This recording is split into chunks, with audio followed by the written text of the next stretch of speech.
Welcome to Sober Sunrise, a podcast bringing you AA speaker meetings with stories of experience, strength, and hope from around the world.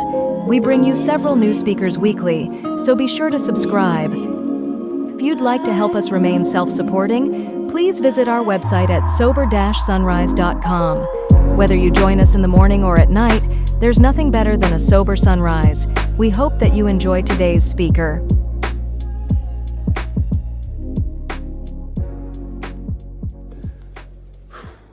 My name is Mike Lorenz. I'm an alcoholic. And wow, what a wonderful weekend this has been. And the level of sharing has been just stunning. And I want to. It's different. I've attended this conference since the very first one, and it's been a special event every year. And to get to participate with a lot of people who have been my heroes in Alcoholics Anonymous is a real privilege and an honor, and to share myself with you. Somebody was asking me as I came in this morning how I was feeling, and I thought since I was talking on the 10th and 11th step, I ought to tell the truth. So I said, well, the fear wave's coming, and that happens all the time. But I understand it's just ego. So we'll jump up on the wave and see where we go this morning. I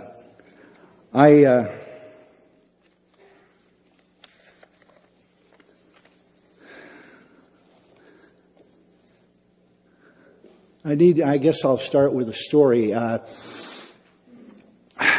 One of the things, by the way, I want to thank Bob for doing this, because what this is for me is it's a family reunion. And I didn't know my family was this big for a lot of years. I'd go to the people that were, I'll reference some people that have been my teachers along the way, and understand I've had one sponsor, but that sponsor allows me to have as many teachers and mentors as I need. Anytime I need to learn something new, I don't need to fire my sponsor and get a new one. I simply have a teacher, and my sponsor says, if you learn something good, please share it with me. And that's worked for us for more than 20 years. And I dearly love and honor him. My dry date's September 7th, 1985. That shocked everybody in my area because I was not on the list of most likely to succeed. I have a special passion for what I'm going to talk about today, because I'm one of those that nearly died in Alcoholics Anonymous, further from a drink than I ever expected to be.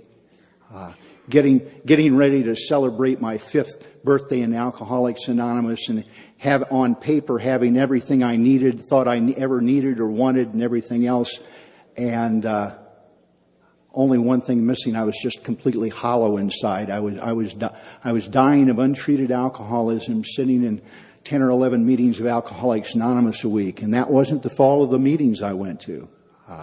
What I'd done is I did in Alcoholics Anonymous approximately what I did years ago when I went to the University of Iowa. I went over to the field house. I signed up for all my classes, went down to the bookstore and bought my books, joined a fraternity, threw the books in the closet, and started partying. And if you ran into me on campus and asked me what I was doing, I would tell you, well, I'm a pre-law student, sir, here at the University of Iowa. And that was technically true, except I rarely went to class. And what I did in Alcoholics Anonymous was I went to every meeting I could get my hands on. I did what every good junior guru does. I started my own meeting because nobody else's was really adequate. And I never missed a dance, I never missed a function, I never missed a party. What I missed was the recovery program in Alcoholics Anonymous. And the fellowship loved me and held me up so well that I made it 5 years that just on that momentum. The miracle, 5 years, I don't want to drink, but I do want to die. I'm thinking, now here's a spiritual thought. Celebrate your 5th anniversary in AA by trying to figure out how you can kill yourself so it won't embarrass the people you sponsor. This this is not a vision for you.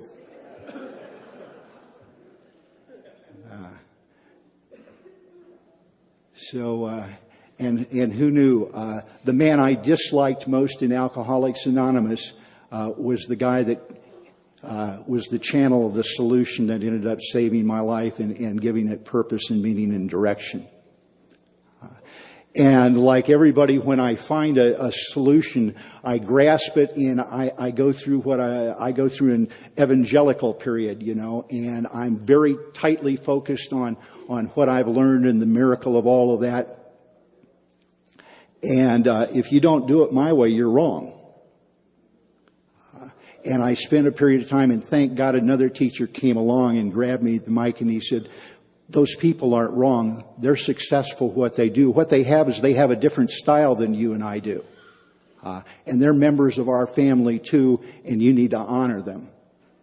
And so I love it that I get to come together on a weekend like this where I hear other members of my family, some of them with different styles from mine, and I get to benefit and learn from all of you. So thank you so much for what you've given me this weekend. Mother, I always liked the quote from Mother Teresa. Somebody asked her what it was like now that she had become enlightened. And she says, oh, well, that's simple. She says, before I was enlightened, I looked down on people. And now that I'm enlightened, I look down on people that look down on people.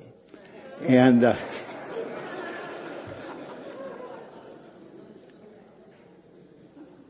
I love that because it lightened it up. It's a reminder to me that I'm not going to arrive and I don't need to worry about arriving.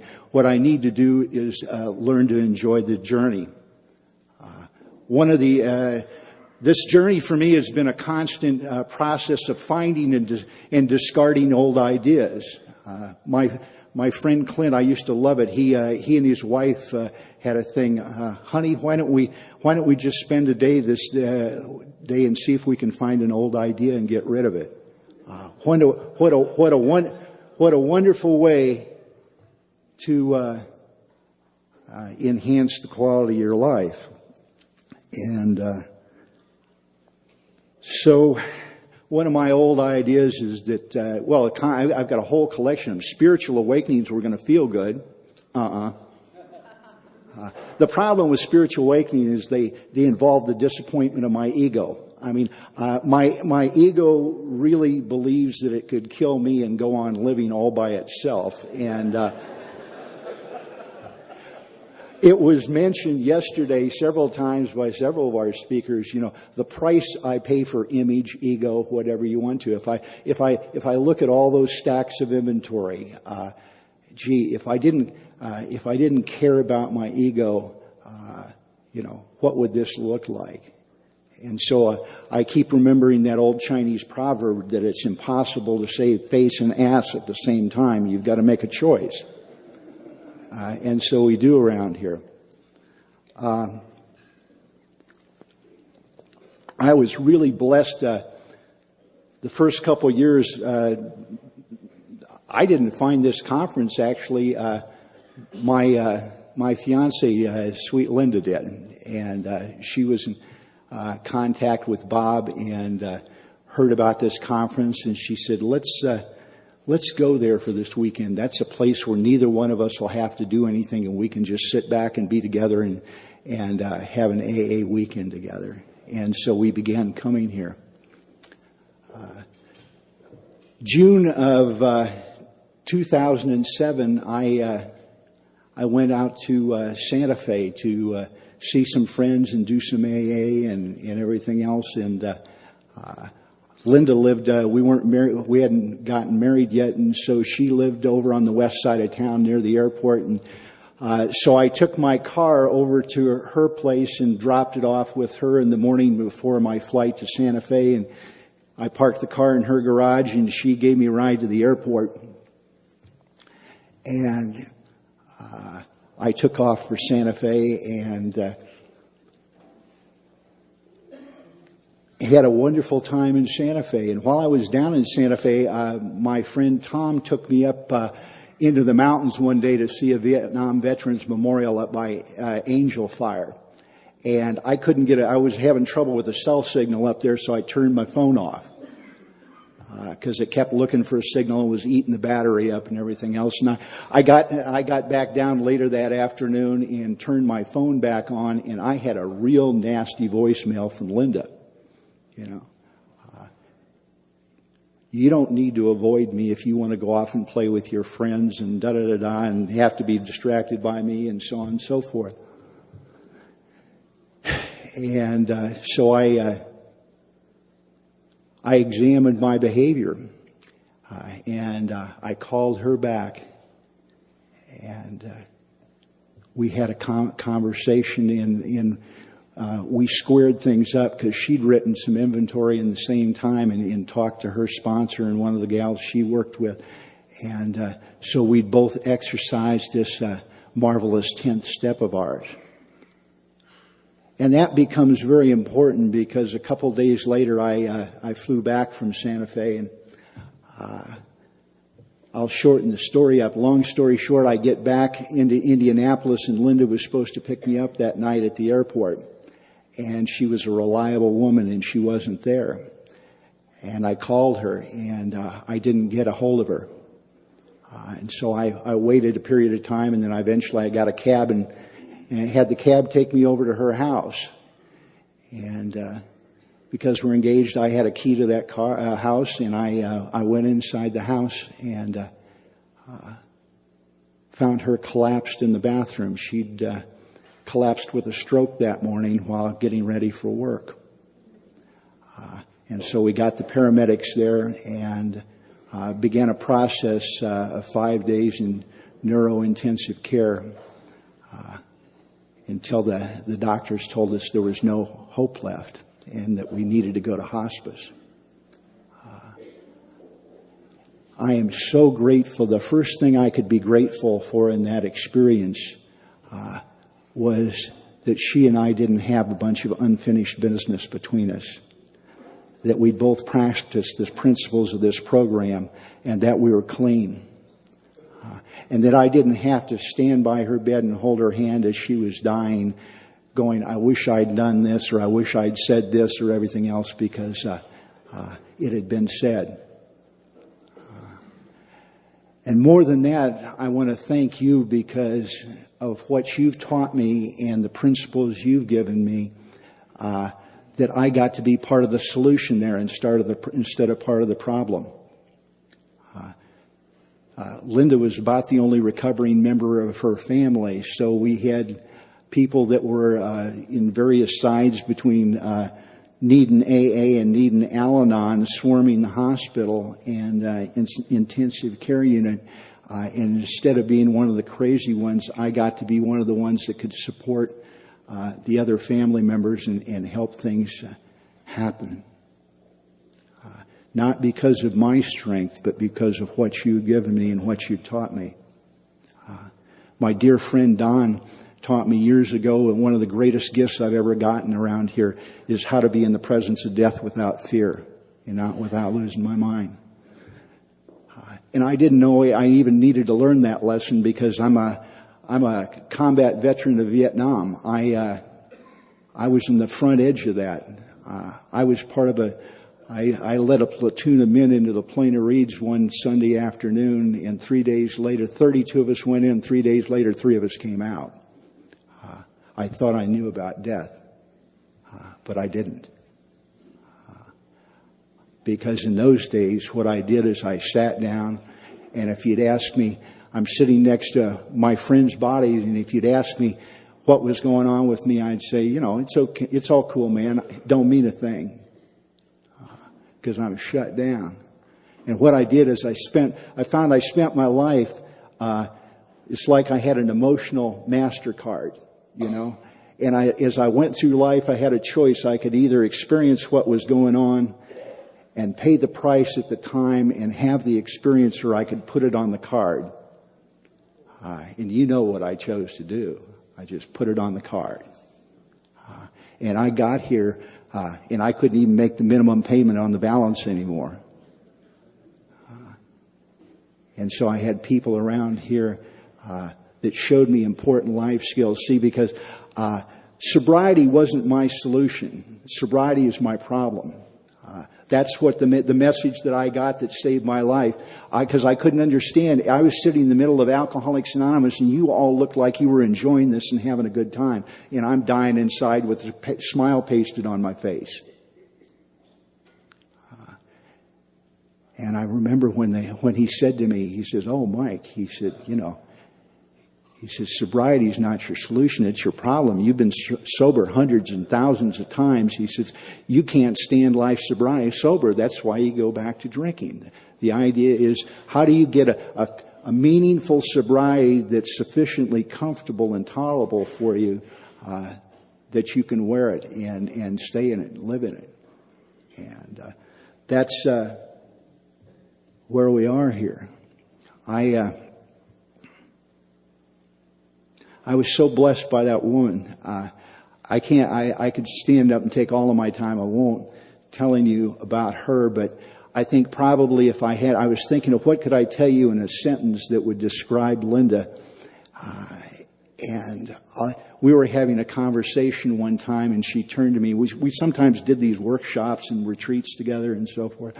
And she turned to me with this big smile on her face, and she says, "Mike," she says, "since we have resentments where we re-feel and re-experience anger," she says, "do you suppose that it would be possible for us to have re-lovements where we can re-experience the love that we've been given and the love we've experienced and the love that was given to us that I didn't even know was love at the same time?" And so she was one of my teachers that walked through my life, and I miss her. I miss her terribly, but she also gave me the tools to move on without her, as my other teachers have, Clint and Don.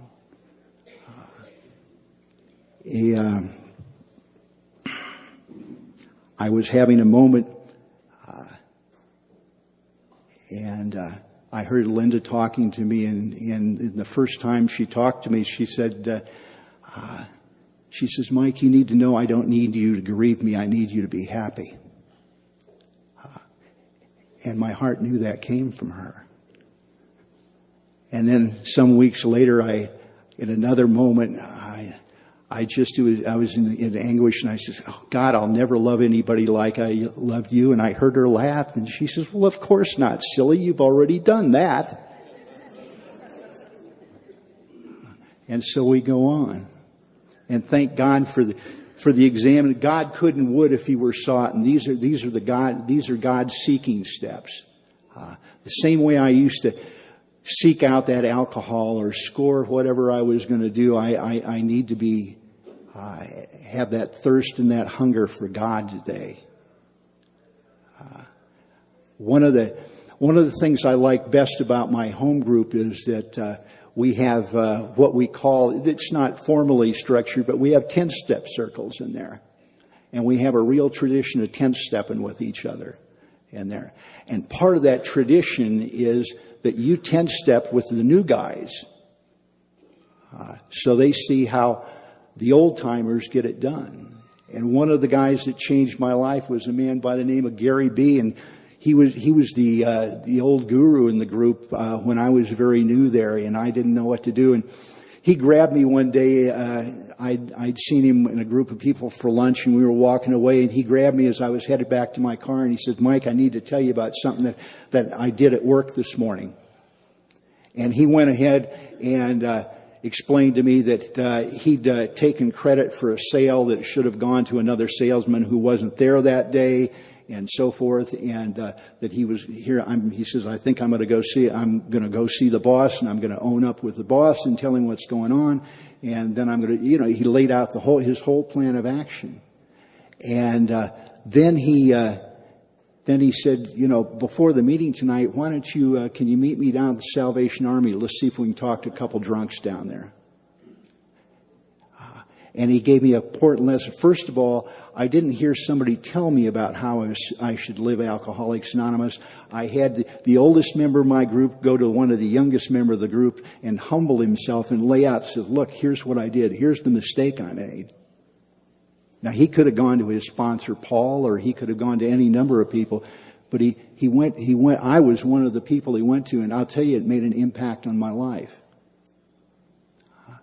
And then he also demonstrated that often forgotten part of our 10th step, that we need to turn our thoughts to somebody else we can help. And what I find with this 10th step is what I have here is if I choose to, I get to participate in God's recycling plan. See, I go out here and I'm trying to live life the best I can. I've always had a life full of good intentions. I suspect you did too. We mean well. But I get caught up in my ends and means, and I'm frightened, and so I take my good intentions and I create garbage. And if I will take them and simply put them into the program process and into God's hands, God recycles my garbage back into something that can help somebody else if I'll allow it to happen. So I'll share with you a few weeks ago, when the gas prices were still astronomically high, I was at Costco pumping gas, and the attendant came over and said, "Sir, please don't top off your tank." And I turned to him and I said, "Look, buddy," I said, "the day you start putting your credit card in that machine, you can tell me how to pump the gas. Until then, by God, I'm pumping it the way I want to." Yeah. I mean, it's times like these, I'm so happy that there is no "I'm a friend of Bill W." bumper sticker on the back of my car. See, my anonymity is not for me, it's for you.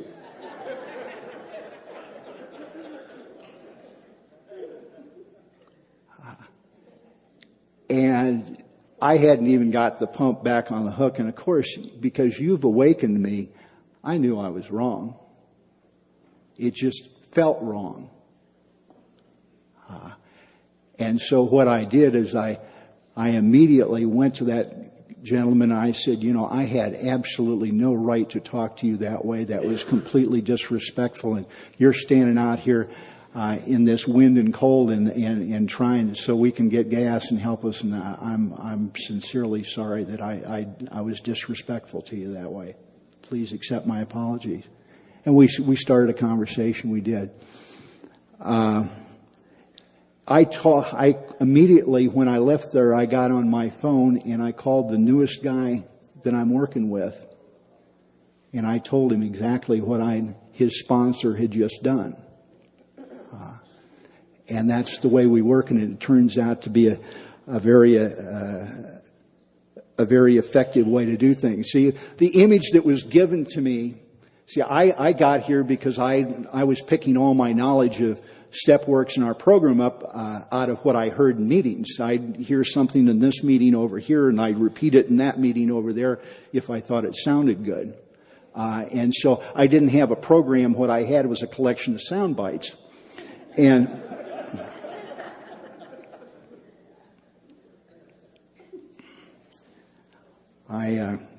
I just lost my train of thought. I don't know. Oh, yes. So the man that explained this to me in a way that made sense to me, because I thought 10th step, okay, I sit and I do the 10th step at night before I go to bed. That's what I do, is I'll do my 10th step at the end of the day, and I review my day and all that kind of stuff. And he said, "Well, Mike, let me ask you this." He says, "Suppose I was walking my dog, and I walked past your house and my dog made a deposit on your lawn." He says, would you like it if I came up to you and said, "Well, look, you'll be happy to know I'm part of a spiritual program, and I'm going to think about this later today. And if I decide that my dog shouldn't have dumped on your lawn, I may come back tomorrow or the next day and clean it up. How would you feel about that?" "Oh," he says, "what about if I immediately told you I was sorry about what my dog had done and I cleaned up the mess right on the spot? Would you like that better?" So this whole 10th step business is about the here and now. The spiritual life is not, as was mentioned yesterday, the spiritual life is happening right here, right now, in this moment. It's the only place God and I can meet together. And so, the adjectives in the 10th step, we ask God at once.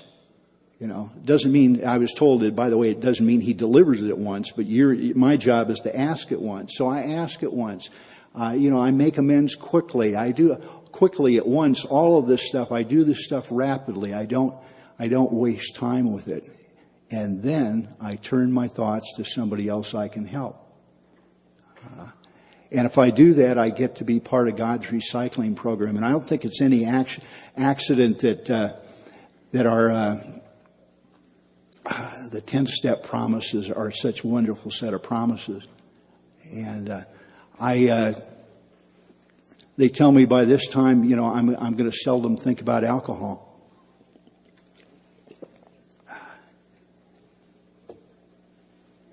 And that I'm going to actually, this is the point where a sane life starts to happen for me again. And can't you imagine it? What would be a saner life of me going along, hey, me out there living with my best intentions, I'm going to make mistakes and I'm going to clean it up right here, right now. And as I told you, that's borne so much fruit in my life. This whole business of self-examination and inventory is so important that we get asked to do it in any number of places in our program. Obviously in the 4th step, the 10th step, the 11th step. And inventory at all levels is so important that I didn't really have a 1st step that I could hang on to until I got a 4th step. And I'll share with you just quickly where my 1st step came from, where I really understood it. And maybe it'll be of some use to you. This is a piece of conduct inventory I wrote about the love of my life, the woman, my college sweetheart, the girl I wanted to marry, and the woman I wanted to have my children with. And it's not long. Her name was Ellen. Where was I selfish? I wanted to enjoy sex with her regardless of the consequences. Where was I dishonest? I told her not to worry, that I'd always be there for her no matter what. I dishonestly refused to consider my ability and willingness to keep that promise. I was inconsiderate. I gave no consideration to the consequences to her of my behavior to her, her family, her faith, her reputation, and her career. I aroused jealousy. Told her if she didn't have sex with me, that I'd get it elsewhere. I paid an undue attention to other women in her presence. I told her how attractive I found them. That's a nice way to treat the woman you love.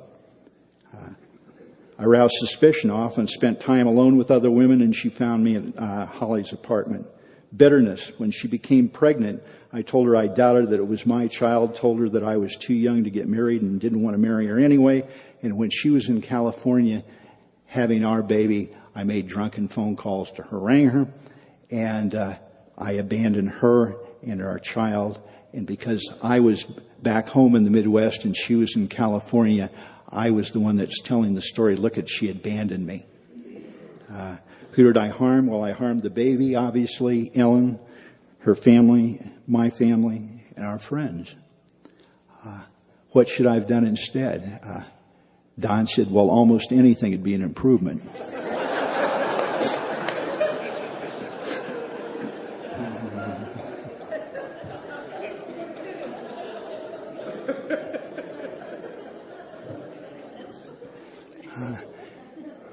And this became the foundation for the first. I've got others since, but my first ideal for my conduct here is that I should have treated sex as a sacred gift that it is. I shouldn't have engaged in behavior that I wasn't willing to be responsible for. I should have honestly faced the consequences of my action. I should have been honest with myself and others. My harms were all rooted in dishonesty, particularly about how afraid I was. Self-reliance will always produce fear and pain. And see, I got the first step because this is where I got a first step because I understood that I loved this woman so much that if I could have treated her any other way, I would have. This was the best I could do with the person I loved most on my power, putting everything I had into the effort. This is the best I could do. And I looked at it, and my spiritual awakening at the time was understanding that I could keep trying the rest of my life, but it was always going to be some version of this story as long as I did this on my will.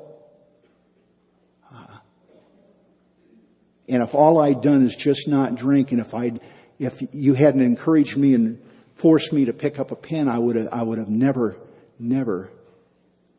gotten anchored in this. I mean, obviously amends flowed out of that and other things. But that was the foundation years later that allowed me to have a loving relationship with a woman like Linda.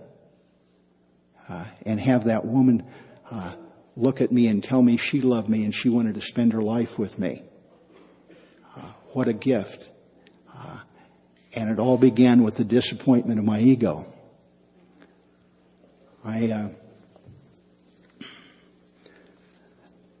We move into talk a bit about step 11 here. I'm not going to try and give you techniques or anything like that here. I'm going to just maybe tell you a few stories about my experience. And one of the beautiful things that happened here as I approached this is the people that revolutionized my life in this area. They would give me what seemed like vague outlines and point me maybe in different directions and pick me up when I fell down a little bit, but they would never. I remember asking Don, I said, well, tell me, get more specific. Tell me about your God. And he says, no, I'm not going to do that. He says, if I do that, he says, what you'll do, he says, you're a spiritual thief. He says, no. If I lay out my experience for you in that depth, he says, what you'll do is you'll just simply take my experience and you'll never have your own. And it never really will be your own. So I can point to directions, I can give you some guidance and stuff like that, but you need to have your own experience. I remember at one of those moments that we had so much fun together. I'm going, Don, I don't think God's going to work for me. And he looked at me and he says, well, why should he? And I got another old idea. See, I thought God was supposed to work for me. Hello, As a matter of fact, Don he kept smiling more and more, and I kept getting the idea, oh, you mean it's the other way around, huh? And that's what a spiritual awakening is like. And that's what the sweet teacher is like for me. I actually found my conception of God by doing a piece of inventory. And I won't bore you with all of that, but I'll show you how that process works. Because, see, the beginning, the solution of any problem I've got begins with the acknowledgement that I'm powerless in what Mike's bringing to the party to try and fix this isn't working. And I don't need to spend days or weeks or months on that. And likewise, I can very quickly, do I believe spiritual help's available to me with this problem? Am I willing to ask for spiritual help? Am I willing to examine my behavior? Am I willing to take this and place this in God's hands and follow the direction that I'm given there? I don't need to spend months or weeks working on this. It happens in a flash. We've had several people with legal educations talk to us this weekend. I mean, every profession, every discipline has got their problem-solving method. There's a legal problem-solving method that the way the lawyer will walk through the problem. Well, that we have a spiritual problem-solving method, and it's our 12 steps. And so, whether it's in an expanded version or very quickly, we're always operating on the same principles here. This was not my first inventory, and I'll tell you, with any of this, if I was writing it again today, I'd write it neater, better, and all that kind of stuff. I'm alive because I was willing, and people let me write inadequate, bad inventory. but it was good enough to get me to the next step in the road. And this was an inventory that I resisted writing because for a whole variety of reasons. But another man named Mickey said, look, if you don't write this inventory, just quit calling me. I don't want to hear about it anymore. And so I wrote the inventory. And the inventory, the reason I wrote it, it was about all the ways at this time that I was resenting and hating myself. And I didn't want to write the inventory because I'm a smart guy. I know that means I'm eventually going to have to make amends to myself. And I've heard those guys in the meetings that talk about making amends to themselves. Oh, I hurt myself worse than anybody else, and so I'm going to get myself a new Porsche instead of paying my child support, you know. I don't want to be that guy. It's my image. And so I'm not going to write the inventory. But I write the inventory here because Mickey drew. Here I am in the first column. Second column, I'm unable to be a true friend. I gossip. I only pretend to care about you. My mind's always fixed on me. Watch your wife or girlfriend around me. What's this effect? Well, my self-esteem, because I don't respect my own behavior. Imagine that. My security's lacking because I assume other people either like me and don't really care, or they're better than I am because they do. I built myself a box where I'm screwed either way. Affects my personal and sex relations because I'm always looking for my own pleasure and trying to manipulate other people for my benefit. Even the so-called good things I do are done to impress others or benefit me and manage and control how other people see me. My mistakes, unwilling to trust God, demand to be the center of attention, and goes on. Found an old idea there. Why was I chasing your wife or your girlfriend? I was actually trying to steal some self-esteem. If I can be loved by somebody you want, I can steal a little self-worth. Not terribly functional, but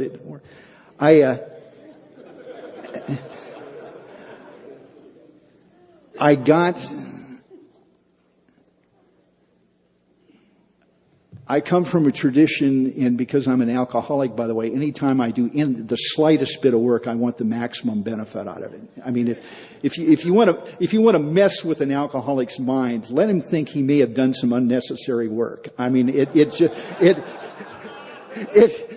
just drives us crazy. And so I fifth-stepped that material with Mickey and everything else, and that was okay. But again, I took that back to Don, and Don heard something else in there because there was page after page of stuff like that. And he said, Mike, I hear there in every one of those fourth columns, it's some version of unable or unwilling to trust God, unable or unwilling to trust God.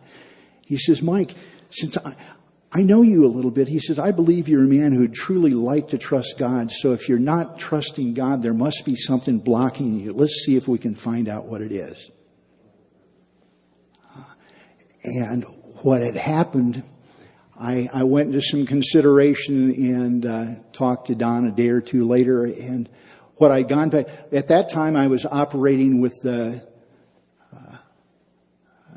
vision of God as God the Father. And as I wrote and thought about this, I realized I admired my father. My father was one of my biggest heroes. I loved the man. But what I came to is I came back to a place and I saw myself sitting at the kitchen table with my dad when I'd come back from Vietnam, and I'd been back for maybe 6 months or a year now, and I was partying because I was entitled to. And my dad was I resemble my mom. My dad was a big football player, went to college on a scholarship as a tackle at Drake University. And so, tackles in the 30s weren't as big as they are today, but he was a big man. And, there's that big man sitting in front of my powerful hero, and there's a pile of my bad checks between us. And my dad's got tears in his eyes, and he says, son, I love you more than I can begin to tell you. And he says, I would do anything in the world to help you, but it seems like the more I help you, the worse you screw up. What am I going to do with you? And see, because I was operating with what had been a good conception up to then of God the Father, I heard God saying to me, Mike, look at all I've given to you. I've saved your life in Vietnam. I've given you careers. I've given you relationships. I've given you money. I've given you this. I've given you that. And you keep screwing up. What am I going to do with you? See, what was perfectly appropriate for my earthly father to tell me was something that blocked me from a real relationship with that power greater than myself. And one of the things I'd gotten taught along the way, by the way, was that conceptions are important.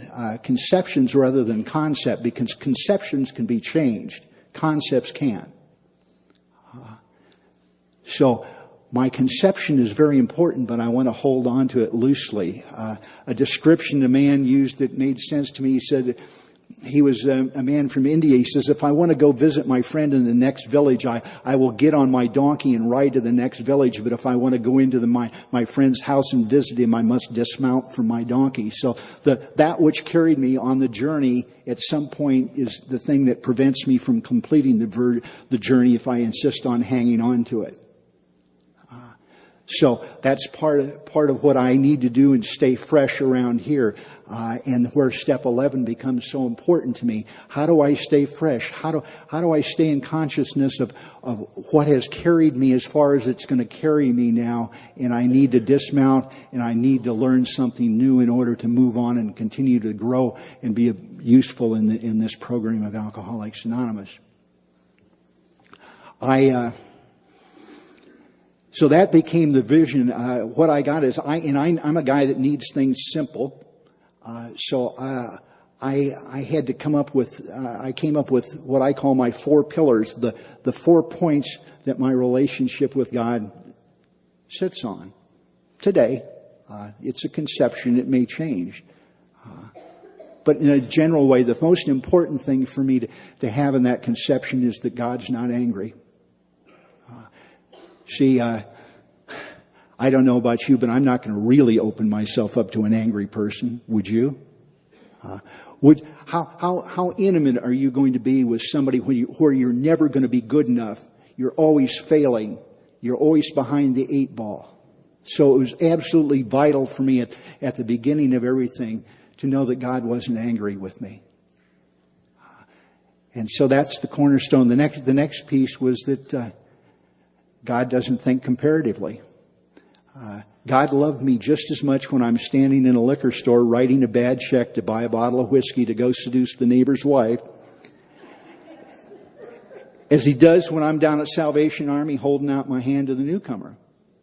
Now, make no mistake, I get different consequences according to which of those things I'm doing. But that's not God punishing me. That's just me getting the consequences of my actions, you know. I don't know why I thought God was punishing me all the time. I was just experiencing the natural and normal consequences of my actions. So God's not angry. God doesn't think comparatively. And then one of the questions that revolutionized my life was simply this. Mike, what would your life look like if you took the position that God wants your happiness more than you do yourself? Now, I don't know about you, but I never thought of God as wanting me to be happy. I thought God wanted me to be good. God wanted me to work hard. God wanted me to help you. Everything. I never thought of God primarily as just wanting me to be happy. Now, that's the relationship I'll show up for. You know, oh, you want me to be, I'll be over at your place in a hurry. And then finally, on the other side of that, simply, the final piece is, would it be possible that God might know what would make me happy more than I do myself? And that's where all these stacks of inventories came in. I looked at that and I said, yeah, here it is. This is, if you want to boil this inventory down, it's 40 odd years of me doing the best I can to make me happy. And I've failed utterly, and I've harmed others. I start out with good intentions, and I end up as a man that terrifies children. I turn into somebody that I can't look at in the mirror. So yes, I'm willing to buy that God might know what would make me happy more than I do myself. And they gave me the other piece there that pointed out, it should have been obvious, but it said, Mike, there's a difference between happiness and pleasure. See, and I always had conflated those two things. There's a word for Peggy.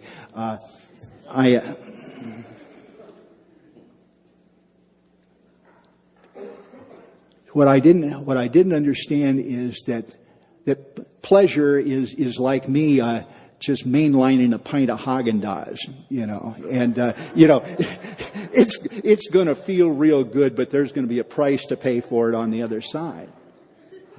And happiness, true happiness, there's no downside. There's no consequence to happiness that's on the downside.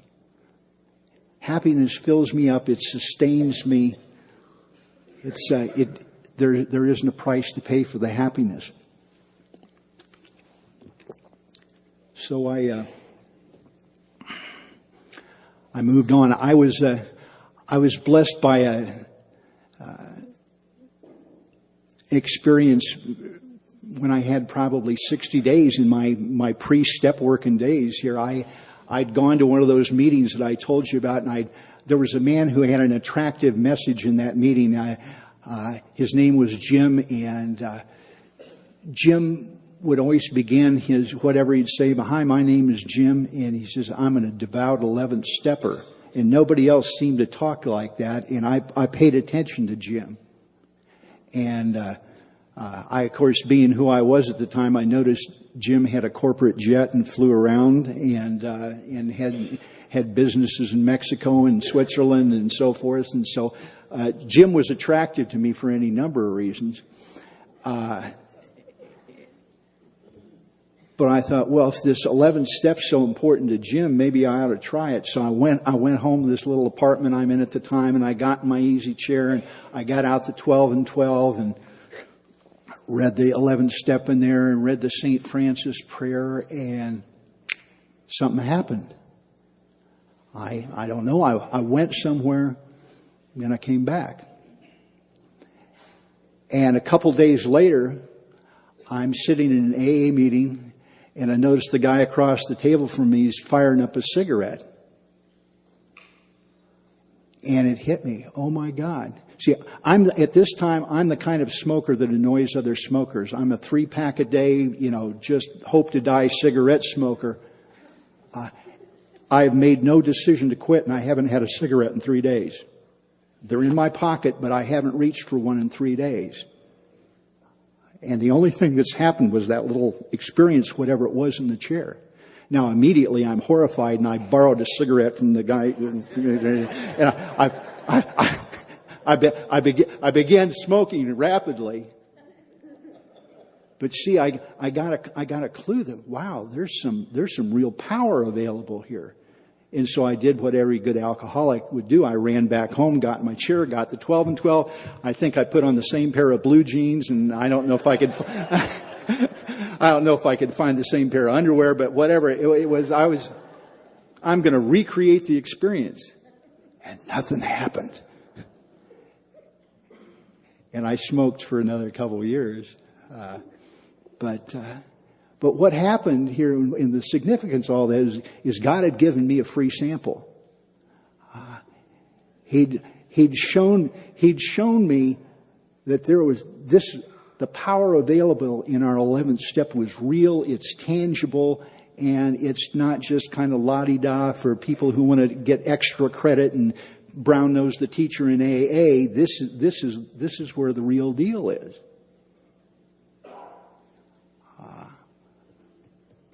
And then he did another loving thing, see, because he wouldn't let me, with my own power, recreate that experience and manage it.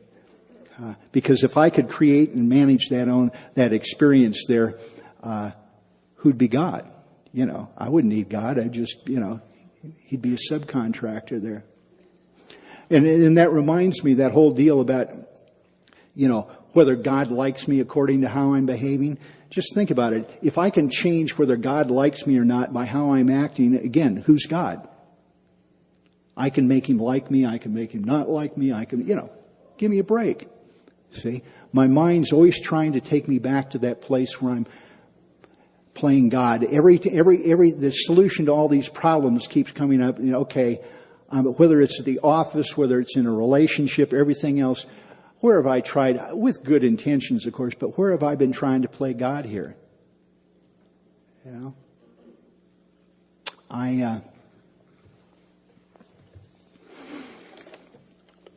Let's see, where am I?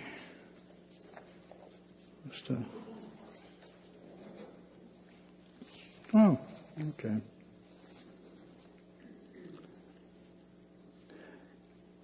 Another important thing that Don told me, he said, took care of another one of my old ideas. He says, Mike, you need to know that God's a gentleman and he won't change you without your permission. And that was important for me too. Because I was so afraid in this thing. Well, what am I going to be like if I turn my will and my life over the care of God? What will my life look like if I'm on the spiritual path? Will I ever get laid again? I mean, well, I'm sorry, but, am I going to make any money? I mean, how am I going to,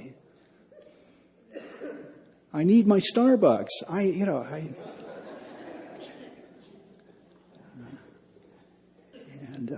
So I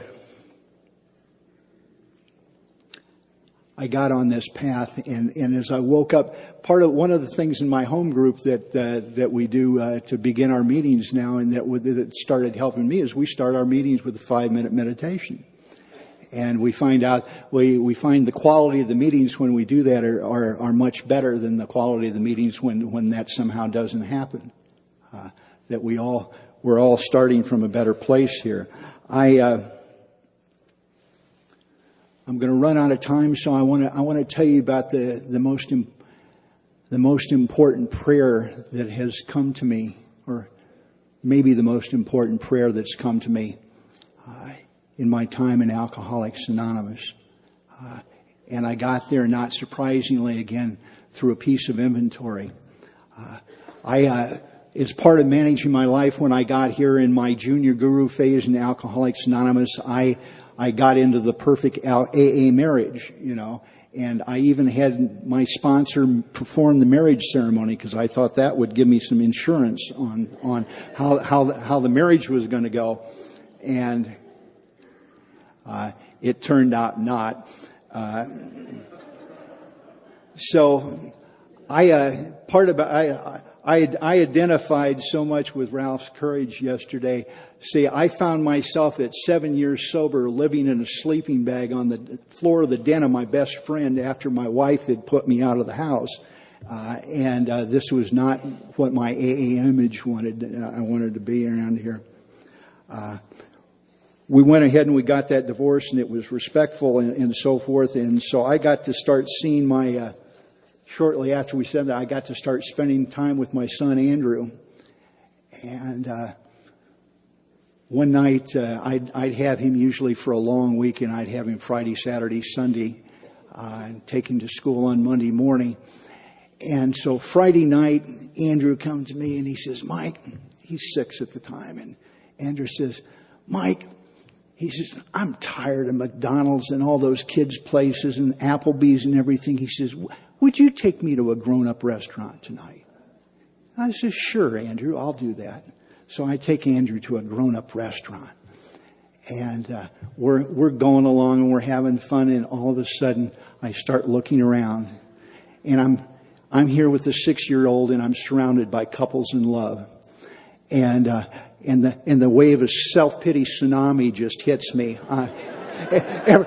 Everybody else here is sitting there and they're in love, and I'm with the 6-year-old. God, it's now you've taught me how to behave by this time. So I treat my boy right, and we finish our meal and go home and we watch the video, and I give him a bath and put him to bed and everything else. But As soon as his little butt hit that mattress, I got my pen out and I'm writing, and I'm mad. I am hot. And I am mad at God.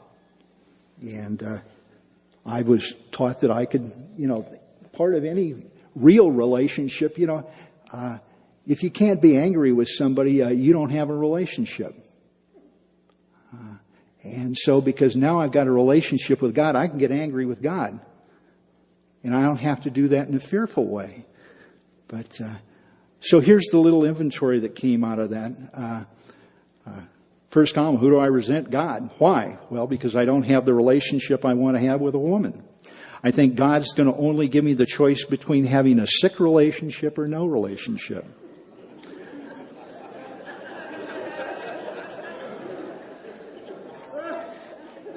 You're cruel.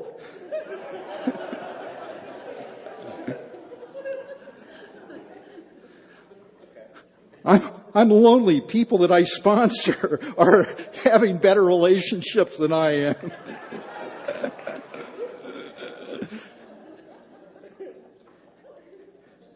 It gets better.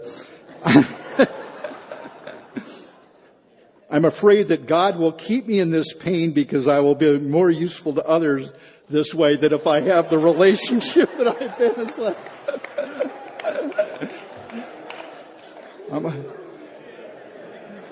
yeah, get down off the cross, Mike. We need the wood.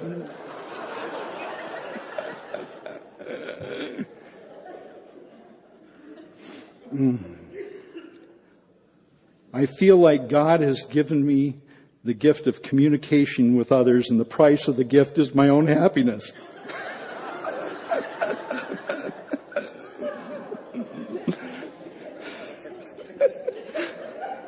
I'm mad because I know only that only God can help me, and I don't believe He will. And well, anyway, I didn't know I was going to be reading that from here when I wrote it. Thank God. Apparently, some people identify though. Well, what's it affects? It affects my self-esteem because I feel like I'll sell out my principles to have a comfortable relationship. In fact, I might do something like hit on a newcomer. As a result, I feel like a phony. Don says, that's because you're a phony.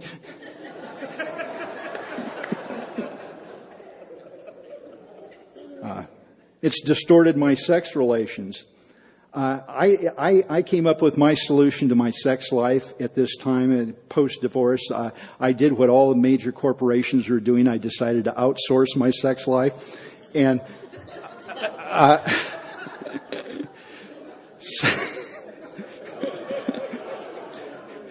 so what I did was I entered into a sex-only relationship with a woman who is not in Alcoholics Anonymous. No dates, no movies, no flowers, no dinners. We just emailed or called and made appointments for racquetball.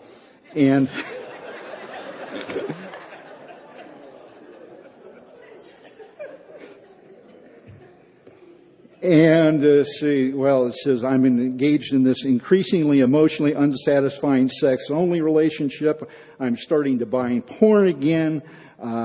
Affects my personal relationships and keeps me jealous of others and comparing myself and coveting what they have. I'm absolutely unwilling to share my pain about this. I feel ashamed, apart from flawed and different. My unbalanced drive in this area makes me vulnerable to getting drunk. Compromising my principles will get me drunk, and I know that I don't have the strength not to do this on my own. My mistakes here. I'm not willing to give this to God because I don't think He's interested or willing to help me. God doesn't care about my sex life. God doesn't care whether I have a woman in my life. I'm absolutely willing to sell out my principles for relief. I'm impatient. I'm not willing to take an honest look at what this fantasy relationship isn't going to do for me. And I'm looking for somebody else to fill me up and make me feel safe and secure, and only God can do that. if I was in a relationship, I'd be misusing it at this point. So I immediately, this is all the same night. I'm on the phone and I call the old timer in my home group and I call Gary up and I read it to him, and then I start working my way west across the time zones, and I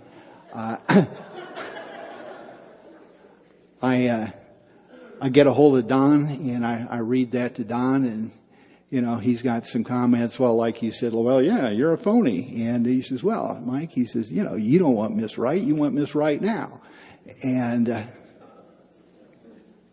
he said, what I want you to do, and here's where it's Clancy talked sections and inches. This is a pivot point for my life, and this is 16 years ago now. He says, Mike, I want you to do this and just this. He says, I want you to start praying a prayer, and the prayer is just this: God, please teach me about love. He says, you know a lot about sex. You don't know anything about love. And so I didn't, it was almost like a throwaway, and I called a guy in California then to see if I could get a different answer. And,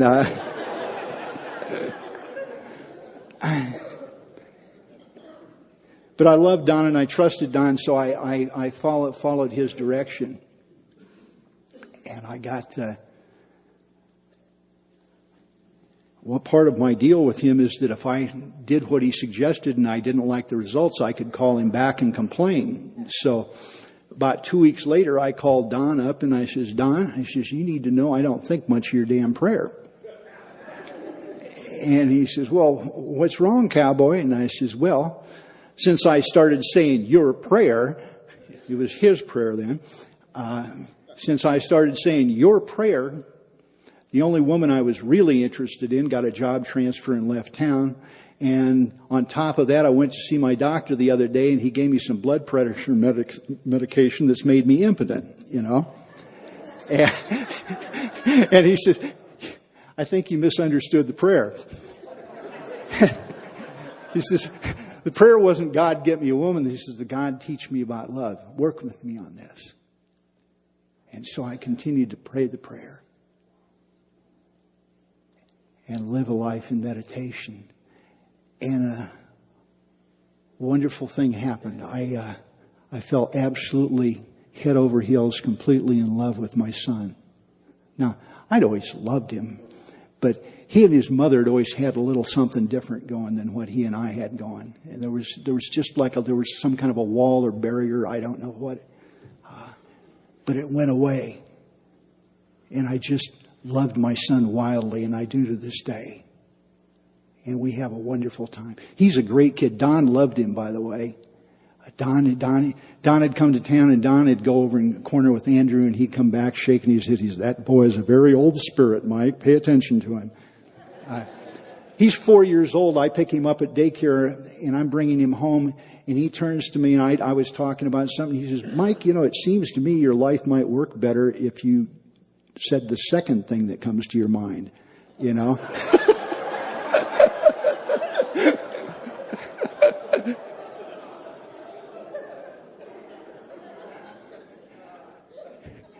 My ex-wife told me, she made amends to him. She says, Andrew, I'm sorry that my inability to have a stable relationship with a man has caused such chaos in your life.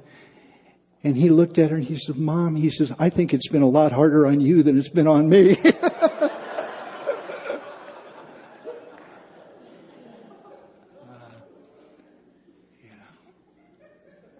And the next thing was I fell in love with that ex-wife again. I didn't want to marry her again. But what happened is God restored her to the place she had in my heart before we got married.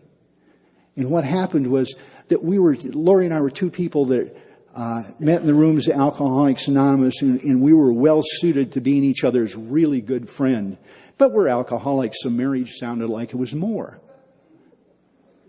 And what happened was God just restored us to that place of friendship. And that exists to this day. And so year after year, the prayer has unfolded in new and different ways. I get to have a new meaning to that prayer. I met Linda in the rooms of Alcoholics Anonymous, but I met her in a different way. She and I had been friends for a lot of years before we became romantically involved. We were both with other people. Her husband was a good friend of mine, and he died suddenly and with a very vicious attack of pancreatic cancer that killed him in 3 months' time. And I got to watch her care for him as he was dying. And I got to share a home group with her for a number of years. And I was really astounded when I'm in the parking lot. We'd had a weekend workshop at the home group, and can you imagine, I'm standing in the parking lot, and Linda comes up to me, and this gorgeous woman comes up to me, and she says, Mike, I love you. And I said, well, I love you too, Linda. And she says, no, I really love you. And she says, how about a hug? And so I give her a hug. She says, no. She says, I don't want that agape hug from you. I want a real hug, you know. And it didn't start out of lust or anything like that. We started from a place of love and mutual respect and so forth. And we got to practice these principles. And she became one of my teachers too. Because I realized I had a rule that only certain people were allowed to teach me things, and I was missing learning a lot by limiting the number of people that I allowed to teach me things. And she did things to me like she came up to me shortly after we became romantic. She came up to me and she says, Mike. She says, I've written out the primary purpose for our relationship here. She says, I want to see yours, you know. And I, oh God, you know, you want it in writing. So I did what I did. I did. I came back. She used to stand at the podium. She said that her primary purpose for our relationship was so specific that it described the color, weight, and clarity of the diamond I was supposed to purchase, and mine was so vague that it could have covered my relationship with my cat.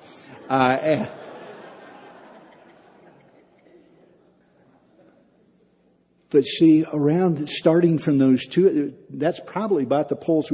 Starting from those poles, we get to form a common purpose that provides a stable foundation for the relationship. And we did that. One of the things we did, she suggested we'd sit on the couch side by side frequently, and we'd just hold hands and we'd take turns talking out loud to God. Now, it's really hard when you're sitting there holding her hand and talking to God to spin it that it's her fault. You know, and it's just a little thing, but it was one of the ways. She said, "Would you be willing to try this with me, just to see if we can start building the foundation of a spiritual life?" And we tried all kinds of things, and we meditated together, and we had a wonderful time. And it wasn't always a smooth road, but because of the teachers that we both had, we learned how we could turn our problems into assets, that we actually go stronger in the broken places. If we will take those things and place them in God's hands. So when she died, I was sure that the prayer had come to an end. I'd acted appropriately and so forth, but she was gone. And matter of fact, I thought that the prayer had actually turned into a cruel joke. Am I ever going to be able to talk about this again? Teach me about love. How could you do this to me? I get the real deal, and you take it away.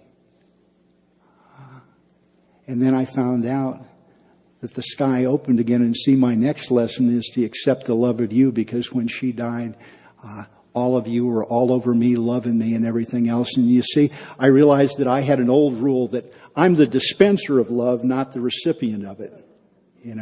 because I felt much safer that way. And I found out it took real courage to let you love me, because I'm much more vulnerable then. What if you decide to stop loving me? It's better just to keep you at arm's length in the first place. So I had to let you in, and I had to let you love me.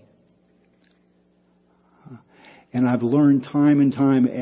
The lessons go on every day in terms of conscious loving. I was doing something this summer. I had a practice suggested to me. He said, Mike, a friend of mine said, Mike, would you be willing to give God just 1 minute out of every hour you're awake in the day? I mean, does that sound like a lot? You say God's everything. Would you be willing to give God a minute every hour? So I can do that.